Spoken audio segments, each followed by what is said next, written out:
think about our country. So if you look at our country, like, okay, well, what if that's what families were up to? What if a family had a mother and a father that was using their passion to fulfill their purposes, and then they were able to articulate all of the language and all of the frameworks that they use to do it to their children so that they can raise their children? So you know what I'm talking about? Like, that is a very powerful country. That supersedes warfare and everything like that, as far as I'm concerned, because that is the core of human existence, and that's what makes this country strong. It feels like that is what has made the country strong. And it feels like maybe that's a skill that is slipping through our fingers now, and we need to get it back.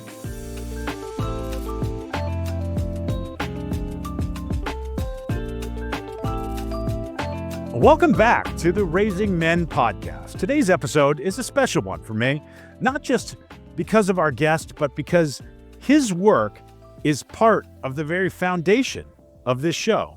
Eric Davis is a decorated U.S. Navy SEAL, a master sniper instructor, and the best-selling author of Raising Men: Lessons Navy SEALs Learned from Their Training and Taught to Their Sons. Long before this podcast existed, his book helped shape many of the principles we talk about on this show: resilience, clarity, purpose, discipline, and the unshakable role fathers play in developing strong and emotionally grounded young men.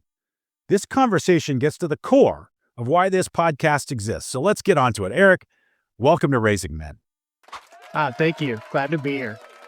Well, let's dive right into it. The reason that this podcast exists is because I believe that there's a masculinity crisis. And you, I think, came from the same place when you started writing your book of the same name. And now you've got 3 daughters and 1 son, but you decided to focus on raising men as opposed to just raising kids. Why did you do that? So that would have to come from what happened to myself and my father. So when I was about 15 or 16 years old, this story is in the book, Raising Men, as a matter of fact. But I had come downstairs in our house where we lived in Foster City. It's up in the Bay Area. And I rounded the corner and my parents were waiting there for me. And how the story goes is my dad goes, "Hey, I'm sick and I have to go to the hospital to get better." And what had happened was he was suffering from like some pretty severe mental illness. I think they called it at the time clinical depression. So there was some chemistry that was off. And then he went into a series of treatments, electric shock therapy at Stanford. And this was back, in the 80s. So it wasn't super kind. Yeah, that wasn't coming. It was. Yeah, not at all. So for all intents and purposes, I lost my father, and my father was everything to me. My father was the bishop of our church. He was the captain of our sheriff's department. All I ever was going to do was follow in his footsteps. And when he got sick, at that age, how I describe it is I was too young to be without a father, but I was just old enough to know that I still needed one. Yeah. And that sent me on a search. And then I had an older brother who ended up being an addict. I had a former father-in-law that was killed prematurely. And just as you go through life, there's a male and a female role when it comes to raising a kid. And I started to feel the impacts of having lost that masculine role in my life. Really, we're right at one of the most important times, 15, 16. That's when a father typically is going to drop the hammer with some of your behavior. Right. So that's how it all started. Wow. That's fascinating. Now, would you agree with me that there's kind of a masculinity crisis going on? Well, yeah, it is for this reason that I cannot go on social media without a very tight algorithm. Like I got to make sure it's very careful, notched down to fun things. Really curate your feed. With that? Yeah, you really have to curate your feed. Otherwise, you'll be driven mad. Oh, yeah, it'll freak you out. But yeah, there definitely is. There's a big problem with masculinity. And the problem is everybody's operating from an antiquated system.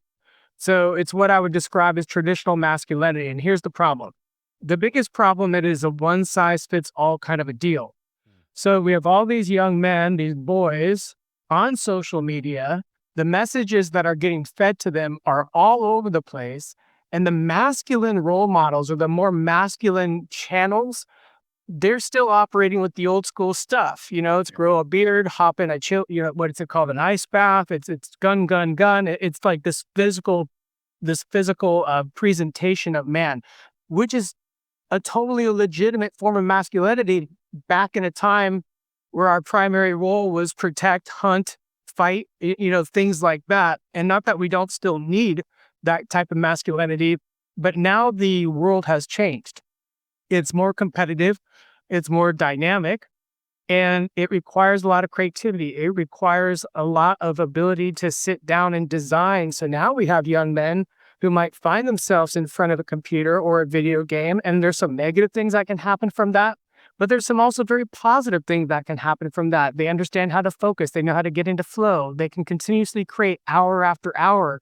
So now these kind of kids, and probably probably a couple hundred other variations that don't fit that normal traditional masculinity, they're left with nothing to hold on to, right? If all they got is a bearded dude jacking a bunch of weights and jumping in a cold bathtub, they're like, well, wait, where do I go? Where's my masculine role model? And I think that's a big reason a lot of these poor guys are left really questioning themselves in a way that leaves them vulnerable to what's suggested on social media. So it's a failed model, not because it was broken, but because the environment has changed. And if you think about this was something I learned not too long ago. Somebody was describing women as the ones who get to choose who procreates. And it like blew my mind. Because I know women will talk about not being empowered and things like that. But for me, I've always had tremendous amount of respect for women. They've always been very powerful to me. But I lost my father, so my mother was everything to me. Yeah. So my point there is, if women are choosing who they, lack of a better term, breed with, well, now we're going to start getting different breeds of young men. They're going to be breeding with the creatives. They're going to be breeding with some of them who might be more sensitive.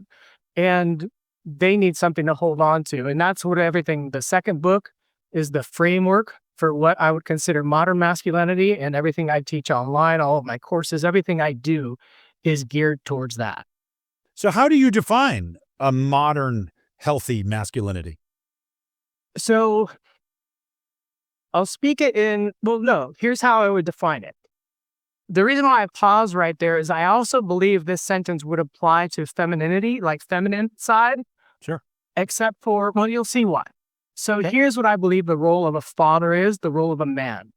I believe the role of a father is to learn how to use his passions to harmoniously fulfill and care for his personal, financial, and professional purposes.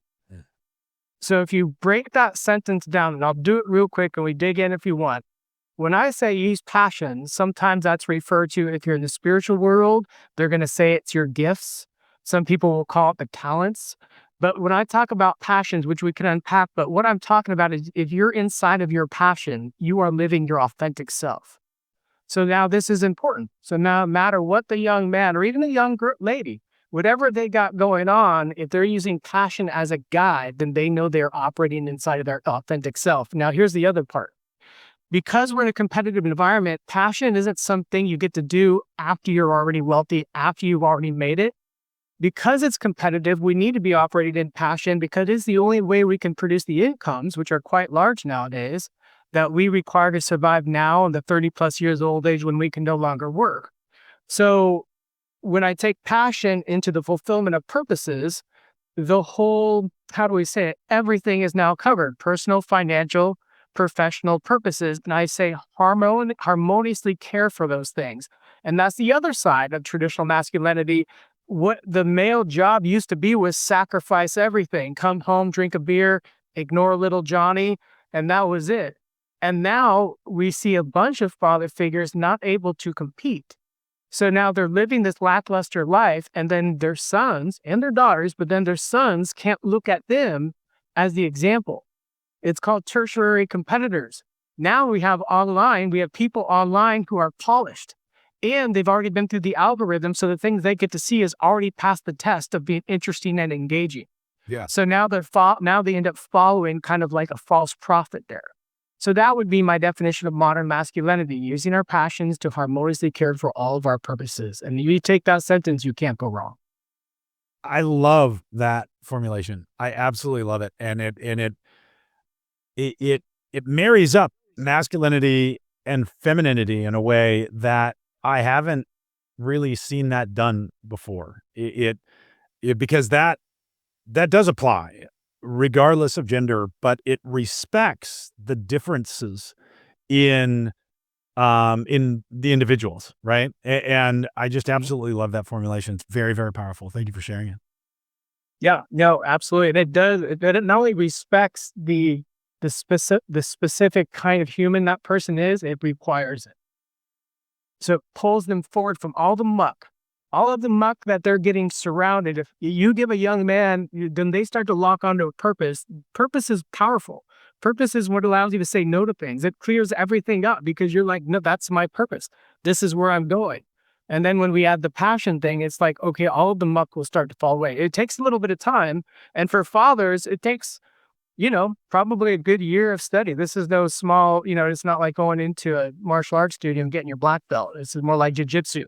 So it takes some work, but the the the important thing I think, or the powerful thing for fathers, and they don't realize this, it's one of those things that it's like you put energy into your passion and your purpose. Well, you start increasing your deployable levels of time and energy because it makes you more competitive. And again, that's important because now they're available. Now they're living a good and healthy life to show their son. So yes, it does respect who the individual is, but also requires it too. In your book, Raising Men, you talk about the lessons that SEALs pass on to their sons, or you talk about the lessons that you got from your SEAL training that you are attempting to pass on to your son. What are some of the top 2 or 3 lessons that every father can apply, whether or not they have a military background? I'm sure that not everybody needs to tie their son's hands and feet and throw them into the deep end of a pool. No, not at all. But I'll start with that. So I've had some comments or feedback about some of the things they talk about in the book.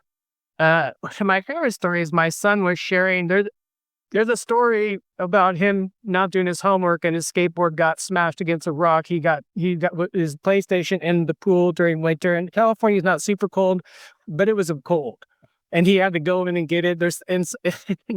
One of his friends was like, I think that's abuse. Yeah, I remember those stories. Yeah. They're delightful stories. Yeah, but here's why I just jumped the dog piled on that when you're talking about the time that the thing. Kids, there's a whole bunch of behavior science. I had a Belgian Malinois. I trained her to be a protection dog. It was from Mike Ritland's pipeline, and I learned so much there. So I think one of the most important things a parent can do is understand behavior science, and I do talk. It's like tongue in cheek when I say raise your kid like a dog. But if you ever been around dog trainers, they're crazy. I mean, Yeah. they have spreadsheets that measure that will assess the level of joy that their treat, or right, that their reward. I'm like, good Lord, that's you guys are nutty, but I appreciate it. Because now I can learn from you. So, tying their feet, things like that.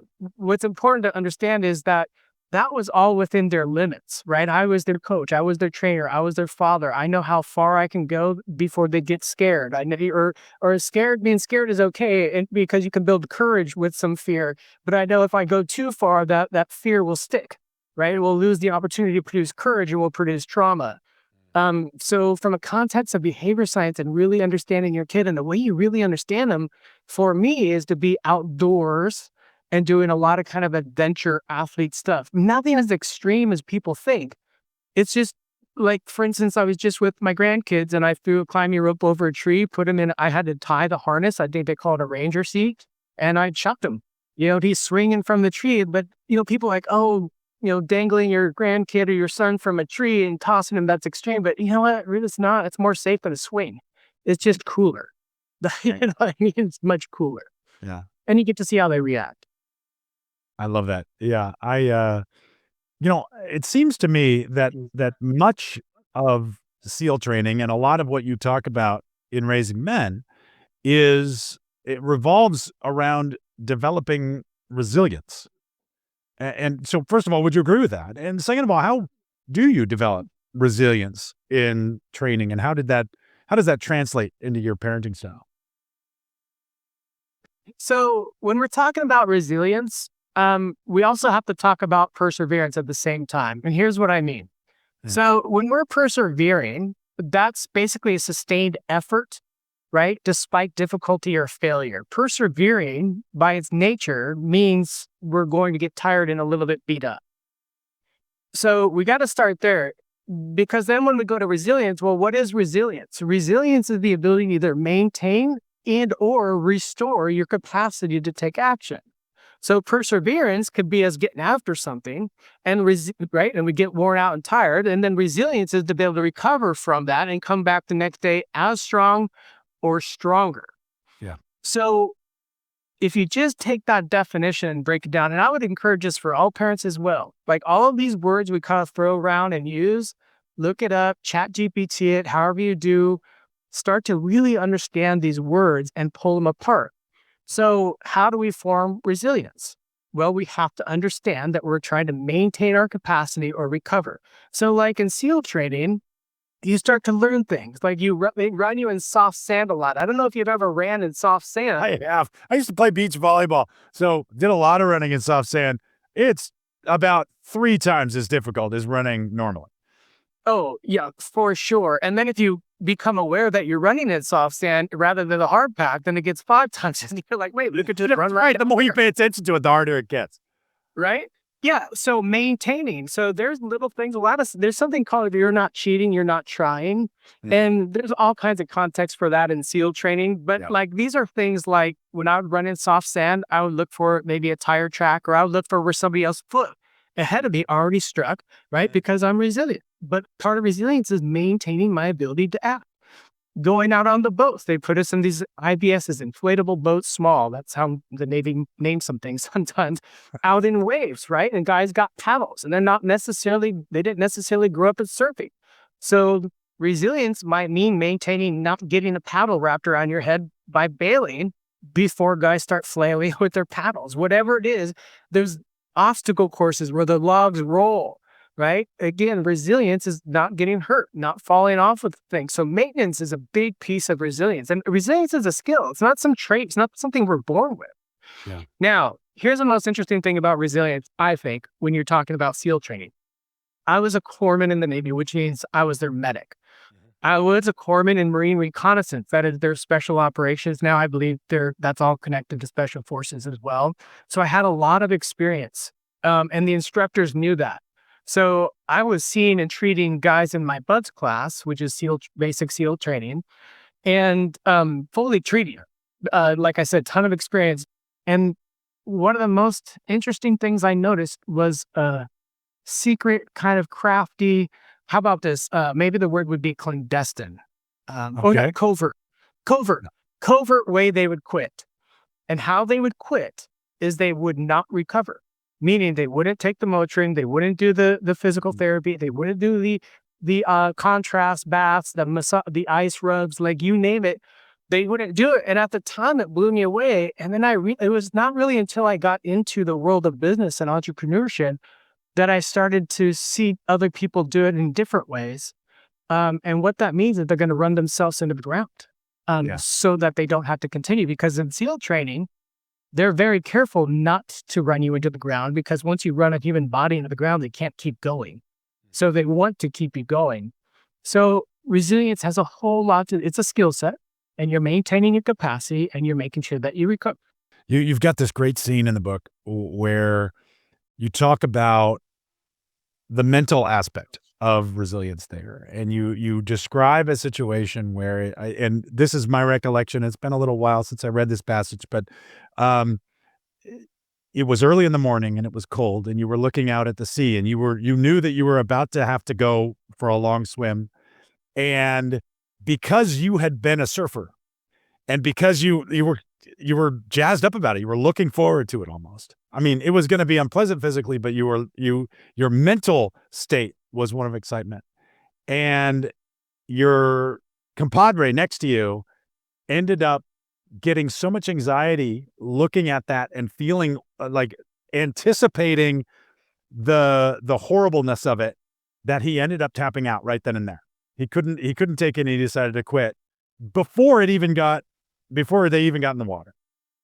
And that's an example of what you're talking about for me. And it's a beautiful scene in that book, I thought.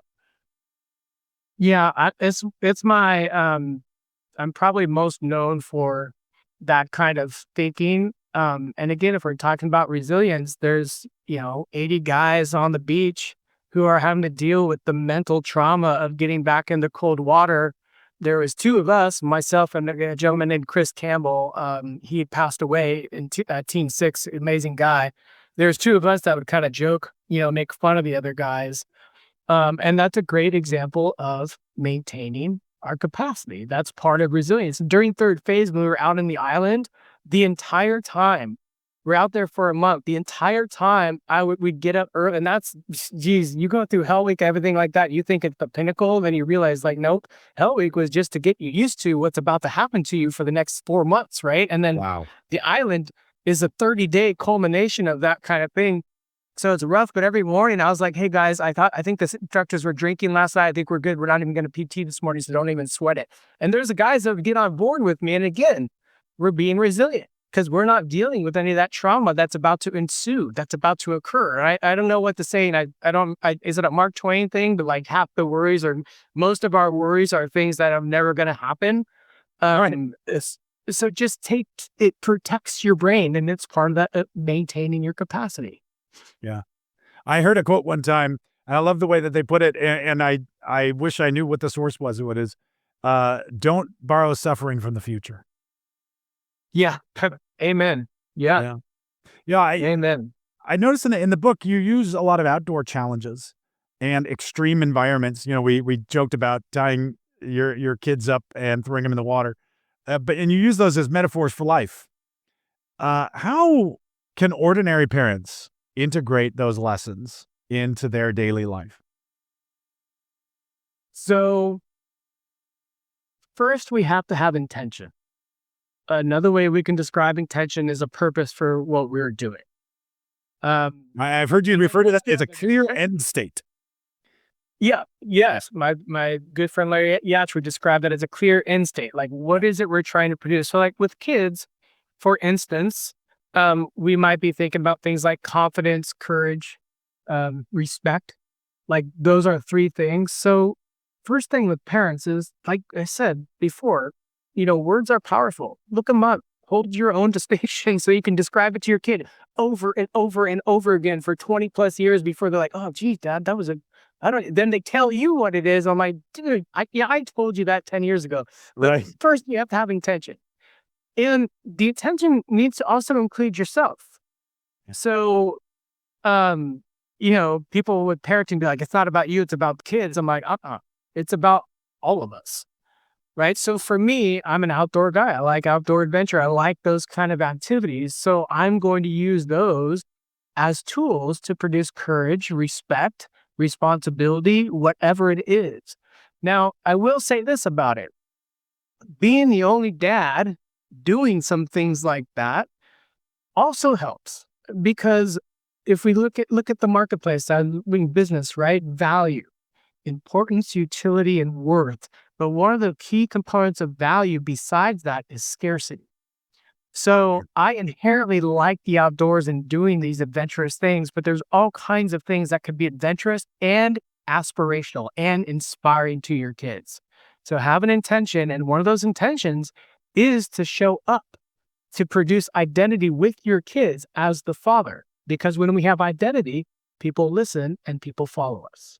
Yeah, I love that. You kind of have 2 clear end states there, right? You have your own you have your own clear state of what your parenting mission is and what your unique value proposition, if you want to use business speak to it, is, and all that.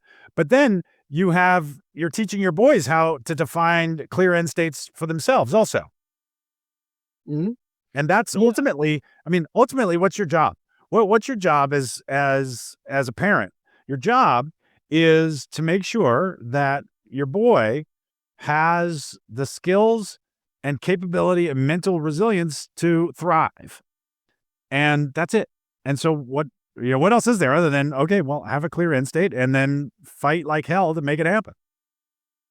Yep. And then you center everything on that. Like we talked about at the beginning when I was talking about traditional masculinity versus modern, that's the end state. Learn how to use your passions to fulfill, harmoniously care for all of your purposes. Same thing. Now, that conversation, right, that drives everything else. Well, Yeah. okay, we do need perseverance. We do need um, resilience. We do need courage. We need respect. We need responsibility. Like all of these things not only do they all start to show up because they're required, but they all start to take on meaning also. And that's another thing. Now, if you think about a human, when I say use your passion, that means be your authentic self. When I say harmoniously fulfill your purposes, that means living a good life, right? Because when you don't care for your personal, financial, professional purposes, you've got breakdowns. Now, the reason I bring that up again is one, I'll repeat that left and right because it is what I want to stay focused on for everything I do. But the other reasons it's important too is think about a human. That's going to trigger their survival mechanism. Might not be the first time, but if it's like, well, that guy's out there using his passion to care for all of his purposes, that's how you survive. Because we're autopoietic, means we self-select survival. And it's another part of pulling them in. It's another part of attracting your children and other people into your leadership, to your authority, to whatever it is you're doing. And I don't mean authority like I'm going to control anyone. I mean authority like, hey, this is what's allowed, this is what's forbidden, if you want to use your passion to fulfill your purpose. How do you think about rites of passage? What role do rites of passage play in turning boys into men? And how can it feels like that's one of the institutions that is crumbling. How do we recreate those in today's culture? Yeah. Um, how I started to address that was something called seal pups. Uh, and I wish I had done more of it even. And I wish I was still doing it. Although now the grandkids, I took another lap. But rites of passage, well, let's talk about a tribe. So my definition of a brotherhood, if I'm talking to men, or a tribe, if I'm just keeping it general, is a group of two or more people that protect, automate, and accelerate the current and future situation of each member. Now that's a lot of words, but when I say situation, I mean using your passion to fulfill your purposes.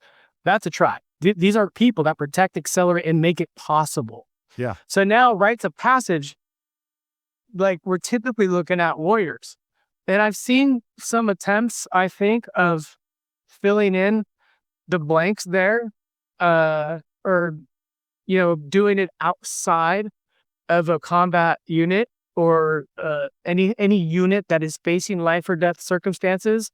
And from what little I've seen of it, they miss the mark because an important part to a rite of passage, I believe, is that it's a high stakes game. That is a matter of life or death. And what you're doing is very serious, very serious. And I don't think that many fathers or men take themselves that seriously in their own life. And I don't think they take themselves that seriously in the lives of others either. So when we're talking rites of passage, we're talking bringing up our young men. And there's a female version of that too, but bringing up our young men to be, how would I say it? Like a Jordan Peterson would describe it as being dangerous, being powerful in their minds, right? To be capable, to be able to care for people, to care for others, to be very important. And I think it's incredibly important for a young man to transition through that so that they do take themselves extremely seriously in their lives and the lives of others. Yeah, I like that formulation, and I mean one of the things that I'm loving so much about this conversation is how precise you are. And you spoke in the very beginning about the importance of language and the importance of understanding the definitions of things, and then you're so clear and so precise about, well, what do I mean by tribe? What do I mean by brotherhood? What do I mean by masculinity? And you're very clear and you're very precise about it, and it's a definition that okay, now we can work. Now we know what the thing is. We're not just waving our hands at it, but we're moving forward. And I love that. It is such a powerful. It's such a powerful reflex, and I think it's worth putting a pin in that and saying that that is a really important thing. Yeah, I appreciate that, and that would be also an example of how seriously I take it. Now, it's not like I'm running around like, "Bah, bah, bah, bah," like getting after my kids. Like I'm a very laid. I mean, I grew up a surfer, skater. I'm very laid back, but it's like make no mistake. If you watch me do something, I'm doing something for a very specific purpose, with intention. Even if I'm just taking a nap, it's you know what I mean. There's a purpose going on there because it's tied to my purposes, and that stuff is life or death. If you don't get those things handled, it really is. You suffer, cause other people to suffer, and die early. Yeah. It is a big deal, and it's a big not only a big deal for the individual. Think about our country. So if you look at our country, like, okay, well, what if that's what families were up to? What if a family had a mother and a father that was using their passion to fulfill their purposes, and then they were able to articulate all of the language and all of the frameworks that they use to do it to their children so that they can raise their children? So you know what I'm talking about? Like that is a very powerful country. That is to me, like that supersedes warfare and everything like that as far as I'm concerned, because that is the core of human existence, and that's what makes this country strong. Yeah, it feels like that is what has made the country strong. The way, and it feels like maybe that's a skill that is slipping through our fingers now, and we need to get it back. It absolutely is because guys are getting hammered in the marketplace. Yeah. It's more competitive, it's more dynamic. They're using old school strategies that were built during the fourth industrial revolution, where the whole idea was to work hard, work hard, work hard, right? In the factory, 12 hours, hustle, hustle, hustle. And that culture is not going to cut it anymore. And it is why we have to have a strategy that is designed for the current environment we are in. Because mothers and fathers don't have the time. They don't have the energy. They're cooked just trying to pay the bills. Don't not even to mention the 30 plus years of old age when they're not going to be able to work. Yeah. So it's very, very important. It's a really challenging thing to identify and maintain your purpose in everything you do. I've been thinking about that and trying to figure out to what extent that I apply that in my own life and or have not. And I'm realizing that I'm feeling resistance to it. And the resistance is, it makes me feel like I don't ever get to have any fun then, right? I always have to be working towards something, but that's not the way it works. Having fun can be done with purpose as well, right? Yeah. So it's always interesting. And I probably have to figure out a way to say it better at the beginning, because I'm always surprised when somebody doesn't ask me, how do I figure out my purposes? It's an interesting phenomenon, but the word purpose and passion, I mean, you'd mentioned my language and precision before. Don't think those words, I haven't figured those ones out. So let's talk about that real quick. What is purpose? Purpose is to know the 50 plus parts of your professional, financial, and personal life that you were created to care for. Hmm. That's what a purpose is. And to understand what the positive impacts of that thing being cared for look like and what the negative impacts of that thing not being cared for look like. That way we know if we're on par. Right. And then we need to design or find the strategy to fulfill those purposes. Now, here's what people don't understand. If I were to tell you, like, okay, Eric, what are the 50 things? There's about 20 plus professional. There's about 6 or so financial, kind of depending on how you put it. And there's about a dozen personal. Hmm. And what happens is our professional side takes up, what we do is we start like men. We start with our professional side, our career first. And then what happens is we try to stuff our personal side into whatever time, energy, creativity, and currency that thing left over, and it falls short. Yeah. So when I talk about purpose, I get it, right? Remember what I said, even when I'm taking a nap?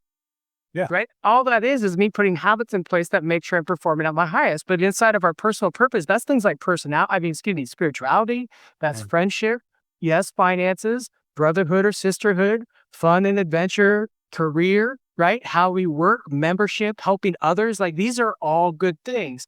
So how do I say this? Like how you establish your purpose is I teach people using a mind map, and they map those things out. And what they're doing is what I call a linguistic filter. What they're doing is becoming aware. Like, oh, I have a purpose where I'm supposed to have fun and adventure. because it makes me more creative. It puts me into flow. It relaxes me. It allows me to be resilient, right? Like these things are important. So, okay, well, I can't just white knuckle my way into adventure and fun, right? So when we define those things, it's just like this. I would be overseas, and somebody get upset with me, like, why are you always worried about somebody potentially attacking us? I'm like, I'm not worried about it.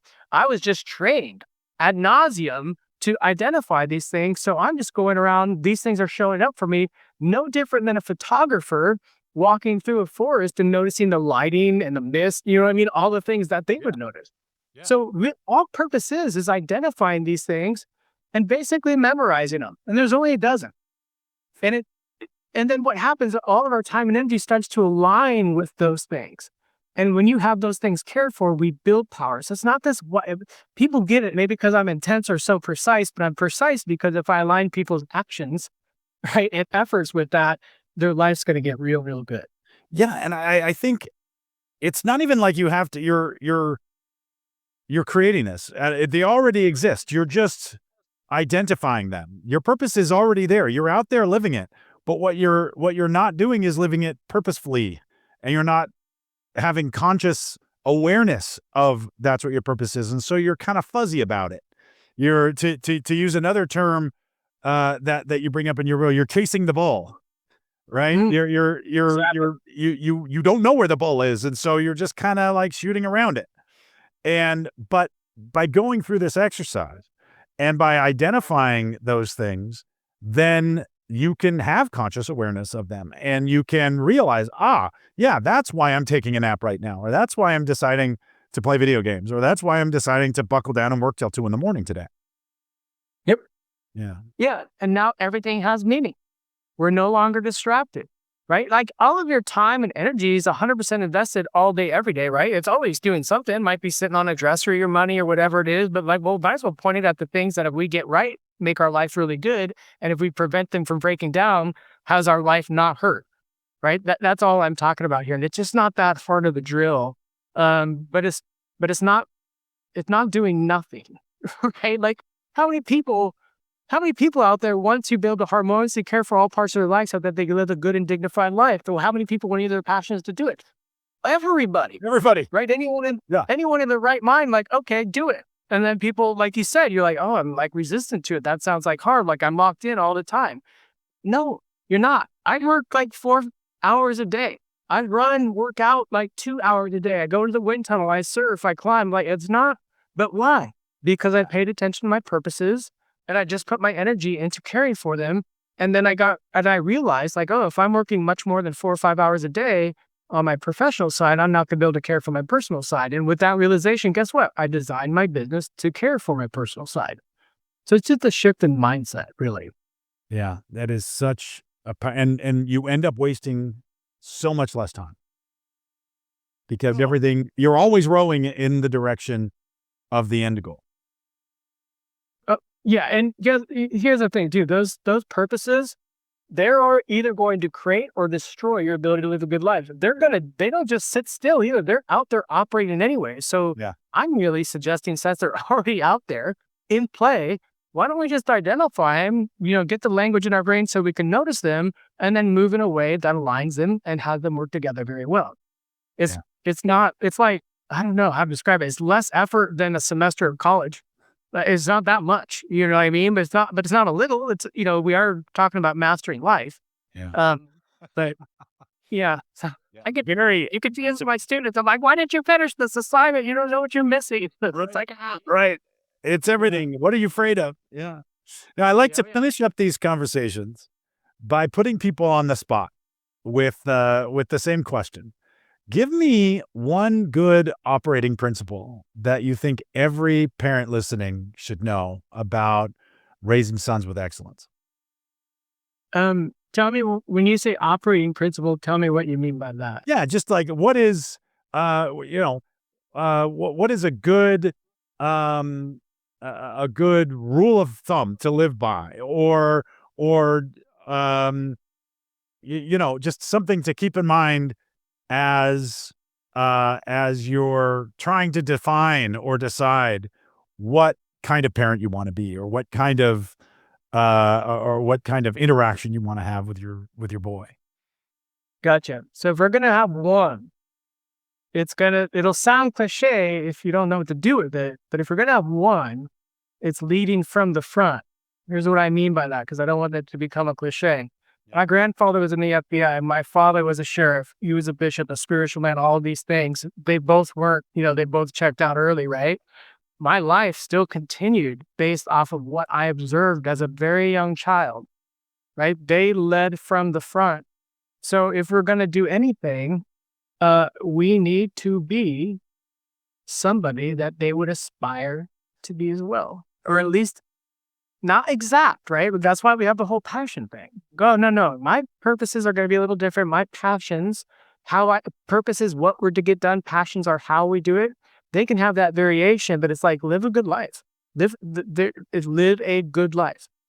That's the operating principle. Because if you're living a good life, you'll be able to follow that eventually. I mean, it doesn't happen right away sometimes. They have to go get hammered made in the marketplace first. Yeah, that's it. Lead from the front. I mean that. I don't mean be the first one across the finish line, anything like that. I mean, live a good, intentional life so that they can see that. I think that is a really, really powerful sentiment. Eric, thank you so much for spending the time with me and sharing your wisdom.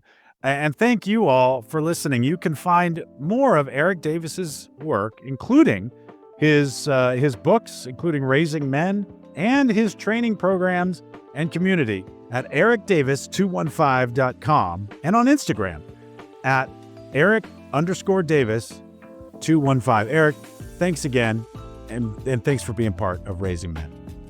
Yeah, thank you. Thanks. And all of you, remember, you are a great parent.